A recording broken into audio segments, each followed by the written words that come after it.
everyone, Joshua Myers here, and welcome to my January 2021 movie collection update video. And today, well, I got some movies here, and I got some updates in terms of stuff that I'm going to be getting in. Let's get right on to it. Hello, Detective Banks. I want to play a game.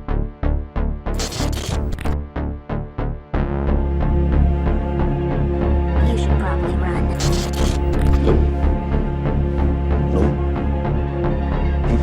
Hell no.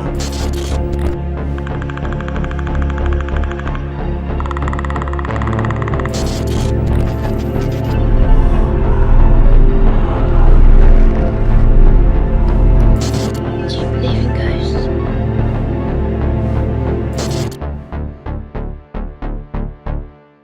Real quick, before I get into the rest of this video, I would like to say, honestly, I didn't got much stuff this month, actually. I only got maybe basically less than a handful of DVDs. I think at most a handful. And yeah, and I did order something else, but I'll discuss that by the end of the video. So the first thing I got here, which is the most recent item I got, is Wes Craven's Shocker on DVD. I ordered this off of Walmart.com, and I started a free trial of Walmart Plus, which is a 15-day free trial.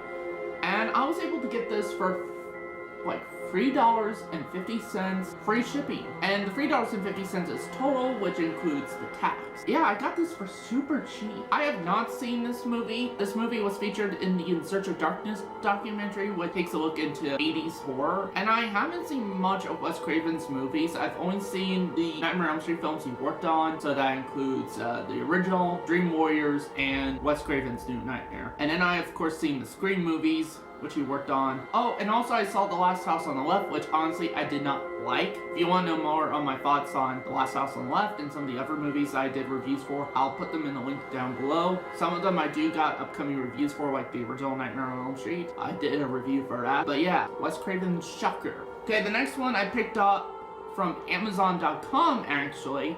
Now, they do have a Blu-ray version of this specific film in the release. But the reason I got the DVD version is because, well, the Blu-ray version basically took up all my money, so...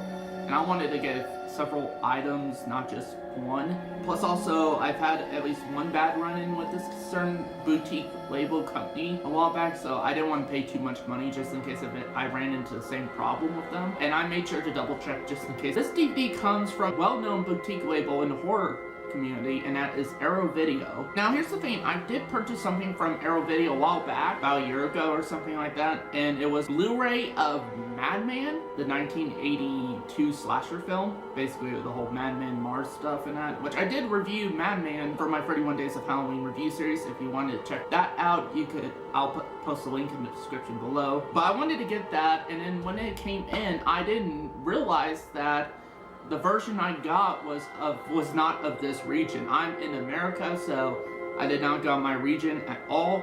So therefore, unless if I had a region-free player, which I don't, I would have not been able to play the movie. So I had to return it. It was unfortunate. But then I ended up getting the Vinegar Syndrome release of Madman on Blu-ray, and that worked out pretty good. I'm actually thinking about rebuying that, considering... So what happened with that version is, for some reason I didn't want it anymore. I think I wanted to trade it for something else at the pawn shop. I got something else from the pawn shop. I did get the DVD copy of it, but I gave it to my brother who really liked the movie. So yeah, I'm thinking about rebuying the Vinegar Syndrome version of Madman on Blu-ray one of these days to add to my horror collection. When I got this in, I was I double checked to make sure what region it was. It was Region A, which basically is for US territories and stuff like that. That's why I ordered it. Well, one of the reasons. Another reason is that I freaking love this movie. In fact, this was a movie that me and Josh just watched for the first time a while ago. And that movie is Reanimator.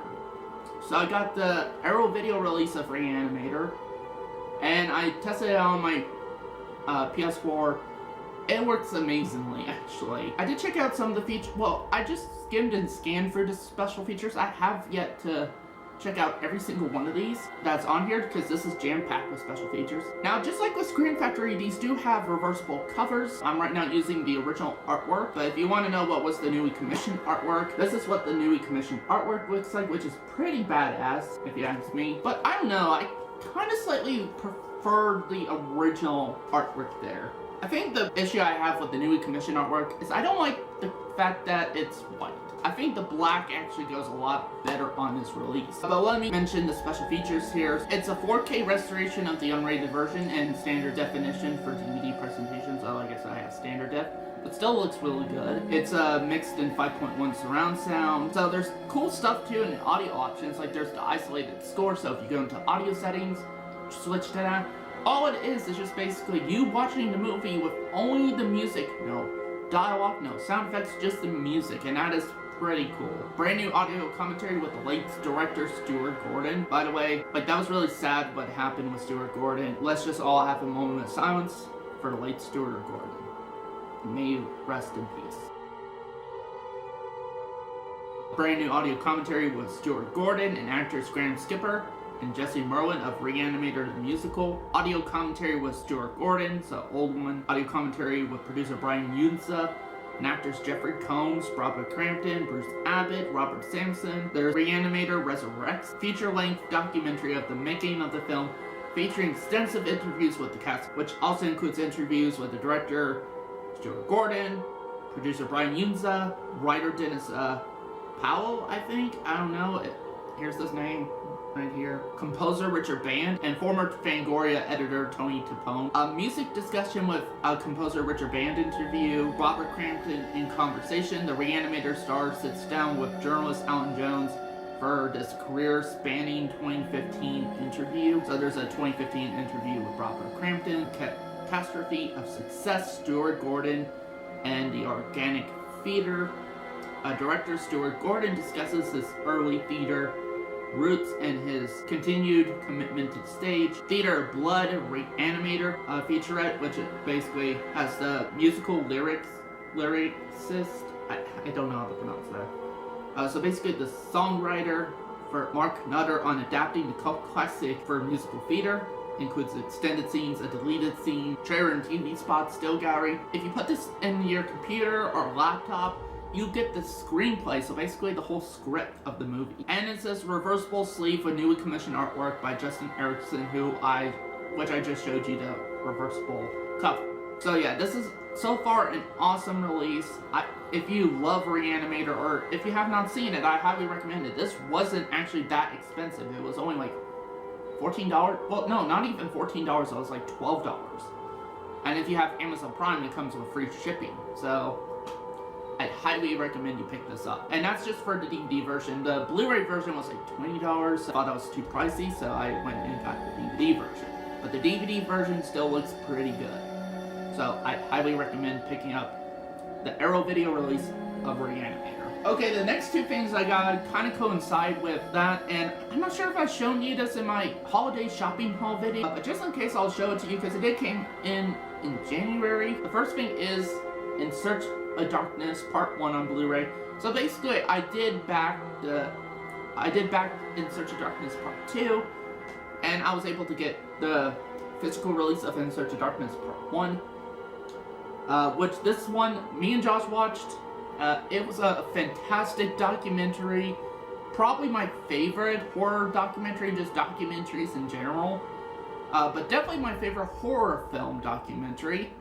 It basically, so it's In Search of Darkness, a journey into iconic 80s horror. Yeah, and there's tons of interviews and stuff like that from different people like Barbara Crampton, John Carpenter, Heather Langenkamp, Keith David, just tons of different people, and much more from basically 80s horror. Knowing that too, I felt like this documentary, there was just so much passion involved with this documentary, from the people who made it to the people being interviewed, like the stars and directors and that, like the different filmmakers, and also because they do bring in some YouTube personnel onto the screen. So they brought in people like James A. Janice from Dead Meat and that, and you could tell every single people involved with this documentary is super passionate about 80s horror, which actually, after watching this documentary and doing a lot of reviews for 80s horror recently, I have a newfound respect for that